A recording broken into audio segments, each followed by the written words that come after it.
સુરતમાં મોડેલની કાર સળગાવવાના મામલે મુખ્ય આરોપીને ઝડપી પાડવામાં આવ્યો છે। સુરતમાં મોંઘી દાટ કારને આગ ચાંપનાર તનિષ જૈન અને સચ્ચુની ધરપકડ કરવામાં આવી, જેના બાદ મિતેશને પણ દબોચી લેવાયો છે। મોડલ આંચલ સિંઘે મિતેશ જૈનની સાથે બોલચાલ બંધ કરતા આરોપીએ મર્સિડીઝ સળગાવી હતી। શહેરના વેસુ વિસ્તારમાં રહેતી મોડલ આંચલ સિંઘની મર્સિડીઝ કારને આગ લગાવી હતી। પોલીસે મિતેશ જૈનના મિત્રો નીતેશ અને સચ્ચુ રાયની ધરપકડ કરી હતી। આ બનાવ મામલે મોડલ આંચલ સિંઘે ગંભીર આક્ષેપ કર્યા હતા। મિતેશ જૈન પોતાની સાથે સંબંધ રાખવા આંચલ સિંઘને ધમકી આપતો હતો। મારી નહીં તો કોઈની નહીં તેમ કહી આંચલ પર એસિડ એટેક કરીને સળગાવી દેવાની ધમકી આપી હતી। આંચલ સિંઘ ક્યાં જઈને કોને મળે છે તે સહિત વિગત જાણવા માટે કારમાં જીપીએસ સિસ્ટમ ચિપકાવી હતી। આરોપીઓએ મોડલના સગા સંબંધીઓની કારને પણ નુકસાન પહોંચાડ્યું।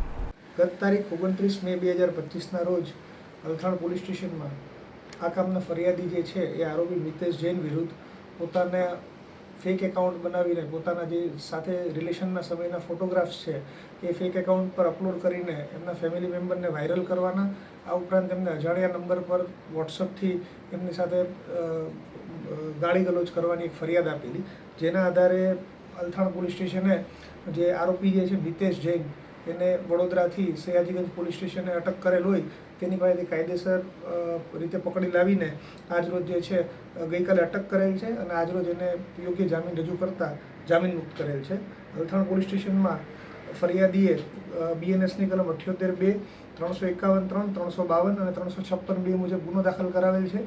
આ ઉપરાંત આઈટી એક્ટની કલમ 66(E), 67 અને 67(A) મુજબ ગુનો દાખલ થયેલ છે। હાલ જે છે તપાસ ચાલુ છે।